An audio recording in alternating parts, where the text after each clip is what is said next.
Dankon, mi estas Chelsea, and here I am.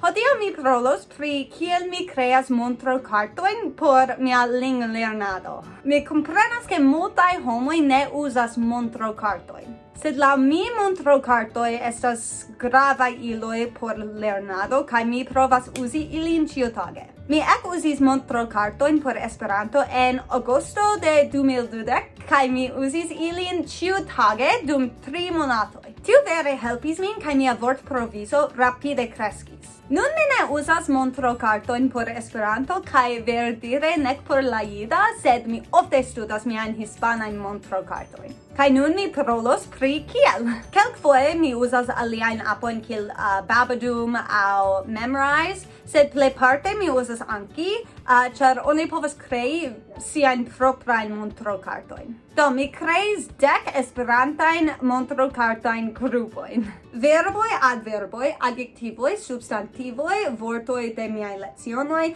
frazoj, sufiksoj kaj prefiksoj, baznivelaj vortoj, korelativoj, kaj vortoj. Mi ne scias la alfabeton en Esperanto, mi pardonpetas. Unue, miaj verboj. En ĉi tiu grupo ekzistas 528 vortoj. Mi ĉiam skribis la bazformon de la verbo. Ekzemple, marŝi, promeni, tio estas la sama signifo.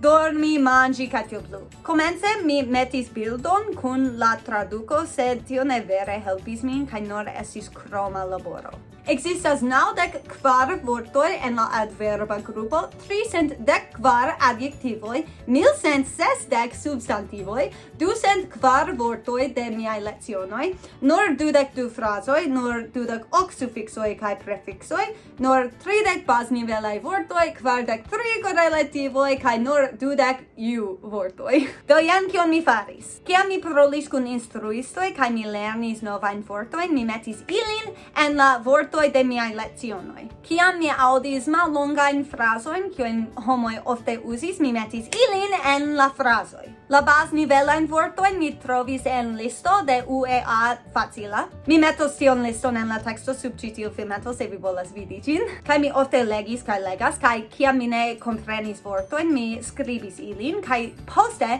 metis ilin en miaj montrokartoj. Tiel mi lernis multajn vortojn. Sed la plej grava parto de ĉi tio estas ke mi studis miajn montrokartojn ĉiutage. Dum 30 minutoj ĉiutage. Tio ne vere estas multe da tempo se vi pensas pri tio. Ĉiuj havas 30 minutojn en la tago, ĉu ne? Kutime mi studis miajn montrokartojn kiam mi vekiĝis. Jes, multaj homoj pensas ke montrokartoj estas enuaj, sed kion mi povas diri, mi amas ilin. La fakto estas ke se via vortprovizo estas granda, vi povas esprimi vin pli bone. Laŭ mi, la plej malfacila parto de lernado estas kiam vi sentas ke vi ne vere povas esprimi vin ĝuste. Sed se vi havas grandan vortprovizon, eble tio ne okazos. Tio ankoraŭ okazas. Ne forgesu ke mi uzis ankaŭ Duolingon ĉiutage, kaj tio estas kiel montrokarto, ĉu ne?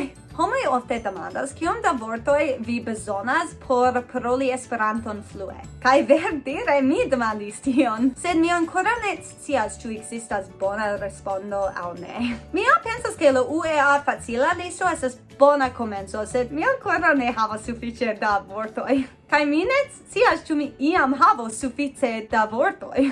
Oni povas ĉiam lerni pli, ĉu ne? Eĉ en la angla mi ĉiam lernas novajn vortojn. Se ĉiuokaze mi esperas ke ĉi tiu filmeto helpos vin. Diru al mi, ĉu vi uzas montrokartojn kiam vi lernas novan lingvon? Do mi esperas ke vi ŝatis mian filmeton. Ĝis!